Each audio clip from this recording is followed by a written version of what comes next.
клиничкиот центар Мајка Тереза се запишува во собственост на државата и се трга најголемата административна пречка што постои. Потоа, на 12.2.2026 година, ја соопштивме и втората владина одлука за давање под закуп со непосредна спогодба со град Скопје, а денес токму тоја го преточуваме во договор. И токму овде е суштина. Како министер не дозволив ова министерство да бара скратени патеки за обиколување на законските обврски, не дозволив влегување во шеми и експерименти со јавно-приватни модели, што отварат сомнежи и го стават профитот пред јавниот интерес.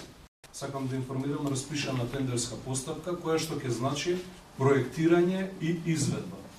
Оној оператор кој што ќе го добие тој проект ќе треба да го испроектира и да го заврши во временски рок кој што ќе го утврдиме во соработка со Министерството за здравство, но за разлика од минатото тоа нема да биде повеќе деценијски проект кој што ќе се работи, земајќи во предвид дека станува збор за монтажни паркинзи.